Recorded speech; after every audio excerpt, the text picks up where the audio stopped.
Hey there, and welcome to Family Revenge. We're so glad you're here. Don't forget to like and subscribe so you can stay with us for every twist and turn. Let's jump right in. I was bone tired, brain foggy from back to back night calls, running on gas station coffee and adrenaline fumes. My shift had just ended. I was parked outside this dusty old diner off Highway 79, the kind of place where the neon sign flickers like it's on life support, and the only thing louder than the AC is the silence. I was about to head inside for eggs and silence when I saw her. Old woman, thin, hunched, sitting alone on one of those rusted metal benches by the entrance, wrapped in a faded shawl that looked like it came out of a trunk from the 60s. One small suitcase at her feet, skin like parchment, lips trembling. I almost walked past. Then I saw her face. My stomach dropped. That was her. Dolores Sanderson, my grandmother. The woman who used to braid my hair on Sunday mornings, who hid money in my backpack when my dad got mean, who held my hand the day he told me to get out and never come back. I hadn't seen her in years. I crouched in front of her, my uniform damp with sweat. "Grandma?" I said quietly. She blinked at me like I was part of a dream. Then her eyes sharpened. "Oh, you're here." I took her hands. They were freezing. "What are you doing out here?" "Who brought you?" She looked down at the suitcase like it would give her the answer. "They said they'd be right back." "Who did?" She looked up at me, squinting. "Your father." And that woman. And just like that, it all locked into place. Like a punch to the gut that somehow didn't surprise me. They left her here, on a bench, in the cold, like she was nothing, like he once left me. Quick note, before we go any further, tell me where you're watching from. Which city or country are you tuning in from right now?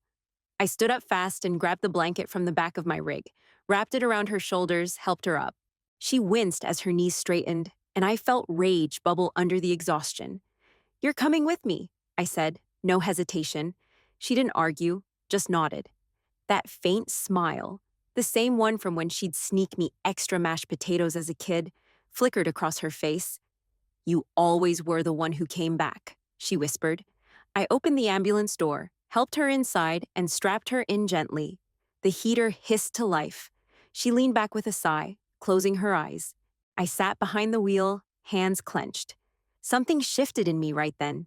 Not just anger, something sharper, more permanent. I turned the key. We were going home. I pulled into the driveway just before 4 a.m. My place isn't much. One-bedroom rental on the edge of Southridge, tucked behind a pawn shop and across from an old Baptist church with a cracked sign out front. But the porch light works, and the water runs hot. I got Grandma inside, one arm tight around her waist. Her steps were slow, but she didn't complain. I eased her down onto the couch, grabbed the quilt from the back of it, and wrapped it around her shoulders. She sunk into the cushions like her bones had finally found something soft enough to stop hurting. "I'll make tea," I said, already moving toward the kitchen. "Still bossy," she muttered behind me.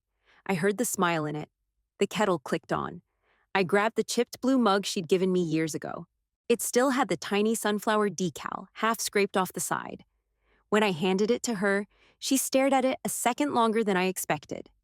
"You always had more backbone than he could handle," she said softly, holding the mug like it was heavier than it was. I sat down on the ottoman in front of her. "You really think he left you there on purpose?" She looked up, eyes clearer now under the lamplight. "Do you think he didn't?"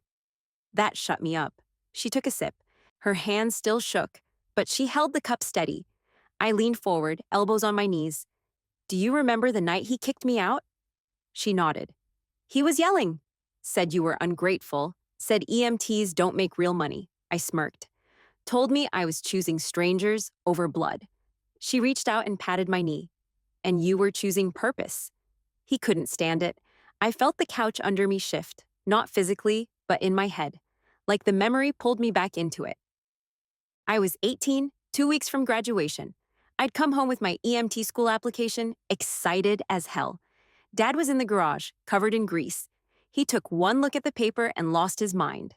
Said I was throwing my future away. Said if I didn't want to work in the family shop, then I didn't want to be part of the family. He meant it. I packed a duffel in under 10 minutes. Grandma followed me out to the curb, slipping $20 into my hand like she was handing over state secrets. Then she drove me to the bus station in her old Ford. On the way there, she said one thing that stuck with me. "When you think you can't keep going, remember, you come from women who do." She didn't cry. Neither did I, but that sentence kept me breathing more nights than I'll ever admit. Back in the present, I looked at her now, smaller, older, but still her. I used to think he just hated me, I said. But he did it to you too. She didn't answer. She didn't need to. I stood up, grabbed the space heater from the closet, and plugged it in beside her. The air buzzed to life, blowing warmth across her blanket. She closed her eyes and leaned her head back. I took a deep breath, stepped back into the kitchen, and stared out the window at the streetlight buzzing above the sidewalk.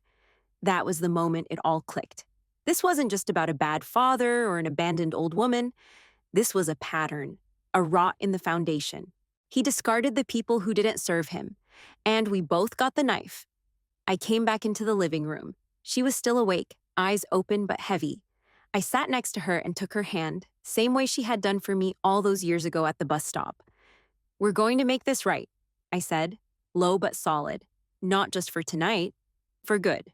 Her hand squeezed mine, weak but certain. "All right then," she whispered. "Let's see if backbone runs both ways." I helped her into the bedroom just before sunrise. My bed, not the couch. She needed the mattress more than I did. I stacked a second pillow behind her back and pulled the curtains closed to keep the Texas light from frying her face. She didn't argue. She just looked at me like she finally felt safe. I left the room and stood in the hallway for a second, staring at the drywall. That knot in my chest, that old knot from way back, tightened up again. I thought about that first summer after Dad threw me out. Night sleeping in a friend's Honda Civic. That stupid dome light flickering every time I moved. I kept a change of clothes in the trunk, under a towel so no one would know I was homeless. Showered at the YMCA when I could. Took overnight shifts at a gas station just to stay indoors and stretch a few bucks. And through all that, Grandma kept finding ways to reach me. Biscuits, wrapped in foil, passed through the back door of the church kitchen like contraband. $10 bills folded in napkins. Once, she left me a paperback copy of Mice and Men with a note inside that just said, "Keep going." I did. EMT school was brutal. 2 hours of sleep a night. I'd clock out of the gas station, grab a Red Bull, and sprint to class with calloused hands that reeked of diesel. My uniform was always a little too faded, and I had holes in my shoes, but I made it through. Every CPR drill, every trauma scenario, it didn't just make me sharper, it made me tougher. By the end of that year, I could lift a grown man onto a gurney and compartmentalize grief in 5 seconds flat. I still didn't have a family, but I had purpose. That was enough. And somehow, no matter how small my apartments got or how short my paycheck stretched, I always kept my couch clear, just in case someone needed it. Now that someone was here, I stepped into the kitchen and grabbed my notepad, the one I usually used for call logs. I sat down at the table and started making calls. First, the elder care attorney left a voicemail with her office, then a social worker I'd worked with on a hoarding case last year, Margie. Told her I had a vulnerable senior with no primary caregiver, possibly abandoned. She said she'd check on resources and call me back. Then I called Kira, one of my only real friends. Night nurse, solid as hell, no bullshit. "Hey," I said when she picked up, voice groggy, "I need help. It's my grandma." "Shit. Say less. What's going on?" I gave her the basics. Abandonment, possible neglect, no meds in weeks. She said to bring her by the clinic as soon as she was steady enough. By the time I hung up, the sky was fully lit. I poured another cup of tea and went back to the bedroom. She was awake, staring at the ceiling. "You okay?" I asked. She nodded barely. Dreamed I was back on that bench. I sat on the edge of the bed and handed her the tea. "Tell me what happened." "From the start. Don't leave anything out." She sipped. "They packed my suitcase while I was napping. Said we were going to a new doctor. I didn't ask questions. I was just glad he was talking to me again." I grabbed the notepad and started writing, word for word. "We stopped at that diner. He said he needed to make a call. Told me to wait outside. How long were you waiting before I showed up?" She blinked, thinking. "A long time. Long enough for the waitress to come out twice. I think I fell asleep for a little while. Did you have your phone? Your purse?" "No, they said they'd bring it out." But they didn't. I kept writing. The pen started shaking a little in my hand, but I didn't stop. She looked at me, eyes watery but dry. I thought maybe I'd said something wrong. Maybe he got mad again. I set the notepad down and held her hand. "You didn't do anything wrong," I said. "You didn't deserve that." She nodded slowly, like she wanted to believe it. I picked up the notepad again. We're going to write it all down. Every detail, every name, every hour. And then what? She asked. Then we fight. I left her with a full breakfast and the TV remote, told her I'd be back in an hour.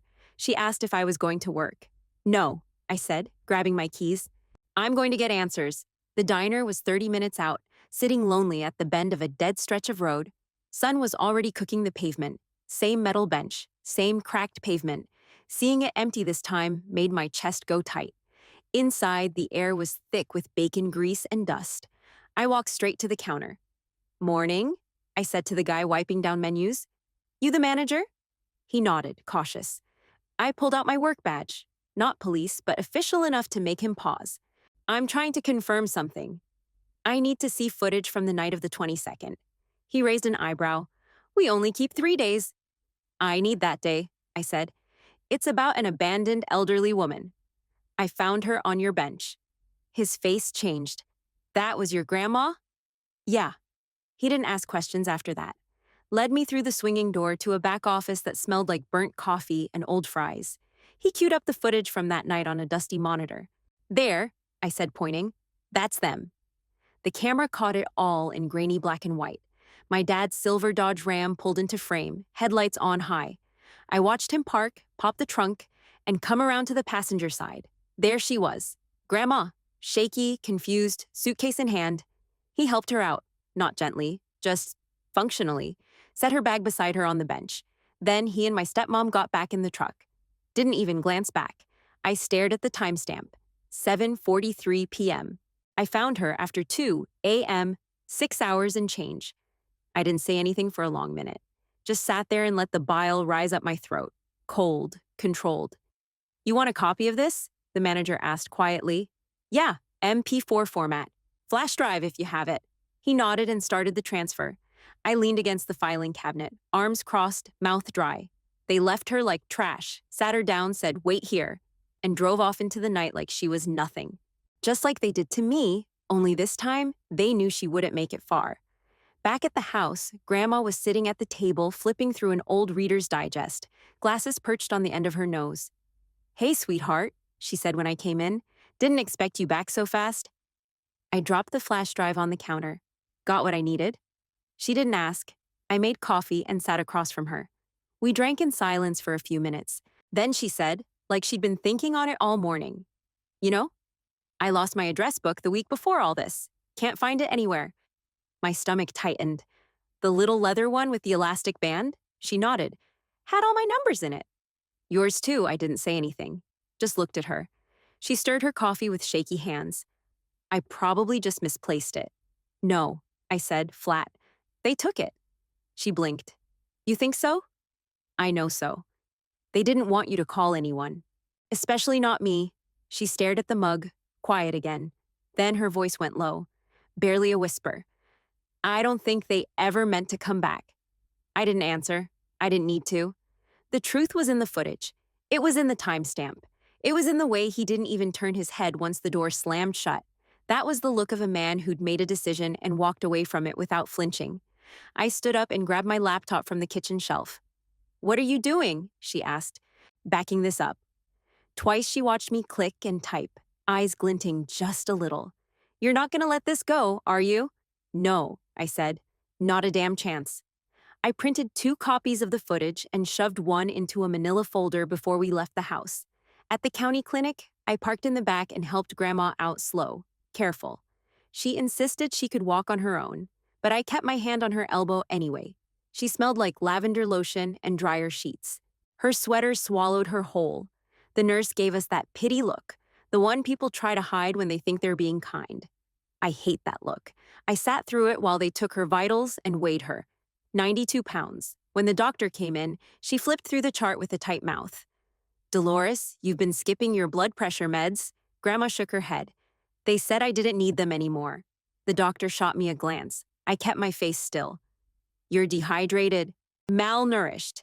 Have you been eating regularly? Grandma folded her hands. I eat what I'm given. I spoke up. She hasn't been given anything. They were starving her. She flinched at that word, starving, but didn't argue. The doctor sighed. I'm filing this under elder neglect. You'll need to submit a formal statement for the report. I already have footage, I said, pulling the flash drive from my bag. And I'm filing for guardianship. She didn't ask any more questions after that. Back in the car, Grandma stared out the window. I knew she was embarrassed, but I didn't have space for shame right now. I had a job to do. We went straight from the clinic to the attorney's office. Paula Greer, elder law specialist. Clean cut, firm handshake. No time for pleasantries. I laid it all out on her desk. Footage, clinic report, names, dates. She listened, asked sharp questions, took notes fast. I think you've got a solid case, she said. Emergency guardianship is one path. But there's something else. Property. What kind of property? She pulled a file off the shelf. Your grandparents' house. Title says it was purchased in 1975 under your grandfather and Dolores Sanderson. There's no transfer of ownership on file after his death. I blinked. You're saying it's still hers? Legally, yes. Unless someone forged something, and I'll check, but on paper, it's hers. That opens another door I swallowed hard. And that door is, if she grants you power of attorney, you can protect that asset, file civil claims, shut your father out completely. I looked at Grandma. She hadn't said a word, just sat there like she wasn't sure if this was real. Can you pull the deed? I asked. Paula nodded. Give me 1 hour. We left, grabbed lunch at a drive-thru, and sat in the parking lot with burgers and fries neither of us had the appetite for. Grandma picked at hers, staring into the bag like it held the past 50 years. You really think that house is still mine? She asked. I don't think, I said. I know. An hour later, Paula texted me a photo of the original title deed. Dolores Sanderson. Still valid. Still active. No record of transfer. Back home, I cleared the kitchen table and laid everything out. Clinic notes, legal paperwork, flash drive, title copy. Grandma walked in slow and stood there, reading each item like it was a death sentence in reverse. It's yours, I said. You can finally decide what happens. She sank into the chair like her knees gave out. I slid the power of attorney form in front of her. Pen beside it. I didn't push her, just waited. Her hands trembled as she picked up the pen. Her fingers hovered for a second. Then she wrote her name in that shaky cursive I'd seen on birthday cards my whole life. Dolores M. Sanderson. No hesitation, just gravity. She handed it back. I never wanted revenge, she said. I just wanted it to stop. It stops now. I held the courthouse door open with one arm and guided Grandma through with the other. The air inside smelled like old paper and floor wax. We'd been through waiting rooms and forms and interviews the past 2 days, but this was the fight. Emergency guardianship hearing. Southridge County Courthouse. Room 204. Grandma wore her Sunday clothes. Navy skirt, cream blouse, small gold pin on her collar. She looked like someone who still mattered, even if no one had treated her that way in years. I carried the folder under one arm. Footage, clinic records, POA, title deed, sworn statements. Everything we had. When we walked into the courtroom, they were already there. My father sitting like this was some damn parent-teacher conference. Arms folded, chin up, smug little twist in his mouth. And beside him, Lynn, my stepmother. Hair sprayed stiff, face frozen. She didn't even look our way. I didn't say a word. Just sat beside Grandma and waited for the clerk to call us forward. The judge was a middle-aged guy in wire rims with a tired face and zero patience. Civil court, so he didn't waste time. First thing he asked was for evidence of medical risk and dependency. I stood. She was dropped at a diner off Route 79, alone, no phone, no wallet. Malnourished, dehydrated, no access to medication. He looked over his glasses. And you are? Her granddaughter. Licensed paramedic for 6 years. I found her. He nodded once. Present your evidence. I plugged the flash drive into the court monitor. The lights dimmed. There it was, the Dodge Ram, the bench. My grandmother stepping out of the truck with her suitcase like she was about to go on a trip she never asked for. They didn't even pretend to say goodbye. When the screen went black, no one said a thing, but the judge's jaw had tightened. I saw it. My dad cleared his throat. She wandered off, he said, like that was going to fix everything. We were planning to pick her up. She left before we got there. I didn't say a word. The judge looked straight at him. So you didn't report her missing?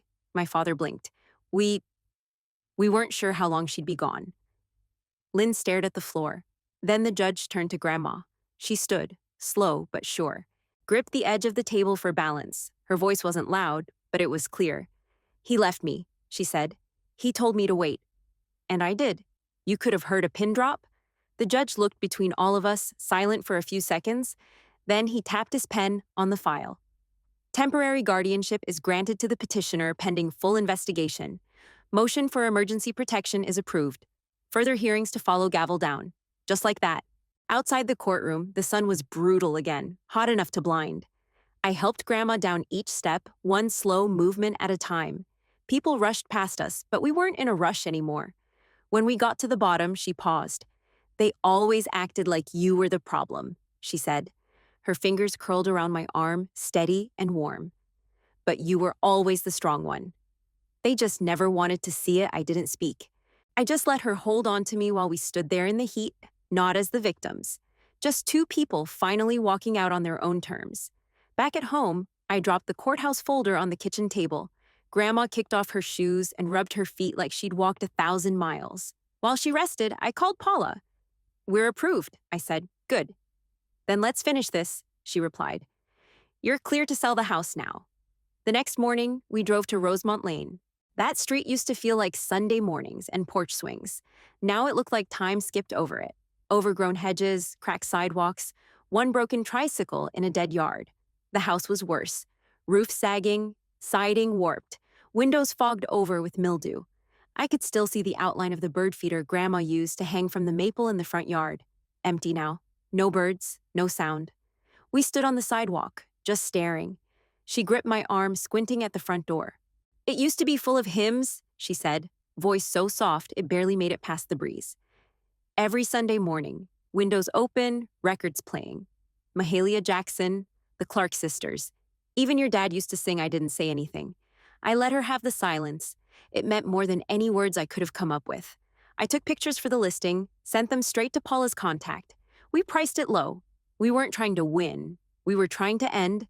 It sold in 4 days. Cash buyer. No questions asked. The check wasn't huge, but it was enough. Covered in advance at a local assisted living facility and set aside something small for emergencies. I took Grandma to tour the place. Clean halls, respectful staff, big windows. She said it didn't feel like prison. I said it didn't feel like a secret. The next night, I was folding laundry when the door shook with a hard knock. I froze. Another bang. Louder this time. I looked through the peephole. Dad. His face was red, lips pulled back like he was about to chew through the damn door. He pounded again with the side of his fist. I didn't move. He shouted something I couldn't make out. The walls caught it, but I didn't. I stood there, quiet, breathing, steady. Eventually, he gave up, stormed down the steps, slammed his truck door, and peeled off like a kid who'd lost his toy. I turned away from the door. Grandma was sitting in the armchair with her hands folded, eyes calm. "He saw the sale," I said. She nodded. "Good." I sat across from her, and for a second, neither of us moved. She looked at me, not teary, not shaken, just finished. "This is the first time I've felt free in 20 years, she said, and I believed her. The courtroom felt colder this time. Different judge, bigger gallery, and a jury box filled with 12 strangers who didn't know us from a hole in the wall. But they were about to. The state took it from here: elder abandonment, medical neglect, criminal recklessness. All filed, all official. I sat beside Grandma in the front row. She wore the same navy skirt as before, but this time she had a brooch pinned over her heart, my late grandfather's, the one shaped like an eagle. Said she wanted strength near her ribs. The prosecutor was sharp, clean, and didn't waste time. They started with the footage. Again. Same Dodge Ram, same bench, same quiet cruelty, frozen in black and white. But this time it played on a massive screen, right in front of 12 people who had no reason to doubt what they saw. The room went silent after it ended. Then they brought in the medical report, listed every symptom, like a punch: malnourished, dehydrated, off medication, disoriented, showed the timestamp again, compared it to my shift log, brought up my sworn affidavit. Then it was my father's turn. He stood, puffed up like a rooster. "This is personal," he said, practically spitting. "She's vindictive. She always hated Lynn, and now she's using my mother to punish me." He looked at me, eyes burning. You're just bitter. Still mad I kicked you out, I didn't flinch. Let him talk. Lynn never spoke. She just stared straight ahead, hands shaking so bad she had to keep them under the table. When it was my turn to testify, I stood with both feet planted and my voice even. I'm a licensed paramedic. I've seen trauma, abuse, neglect. I know what abandonment looks like. And what happened to my grandmother was abandonment. I pointed at the screen behind me. That's not a misunderstanding. That's intent. I stepped down. Then came the moment we all waited for. Grandma stood, walked with slow purpose to the witness stand, didn't ask for help, didn't shake. She was quiet for a second, looking out across the jury. Then she said, "Family doesn't leave you in the dark." That was it. That was all she said. The prosecutor nodded, satisfied. The defense didn't cross-examine. What were they going to ask? Why she didn't freeze to death faster? The judge gave his verdict 2 hours later. Guilty, neglect, abandonment. Legal rights as caregivers revoked permanently. No contact allowed without my consent. Fines issued. Civil penalties pending. Gavel slammed. Court adjourned. Outside, the sidewalk was crawling with reporters. Someone stuck a mic in my face. "Are you proud of the outcome?" I looked right at the lens. "This isn't pride," I said. "It's protection." They scribbled that down like it was gospel. Grandma stood beside me, holding her purse tight under her arm. She leaned in and said, just loud enough for me to hear, "He built a house, but you built a home." I couldn't say anything back to that. Didn't need to. We walked to the car in silence, both of us a little taller than we'd been walking in. We pulled into the driveway like it was just another Tuesday. No reporters, no court dates, no one knocking, no fire to put out. Weeks had passed since the verdict. The buzz died fast, just like it always does when you're not famous or photogenic. And honestly, I was glad to watch it go. Grandma had settled into her new place like she'd been waiting for it her whole life. Porch swing, morning tea, same blue mug. Her crossword puzzles stacked in a neat little pile beside her recliner. She had a rhythm now, not survival, routine. There's a difference. Last Sunday, she stood up at church during announcements. She didn't ask, just walked to the front, held the mic like she owned it. "I used to think being quiet kept me safe," she said. "But it didn't.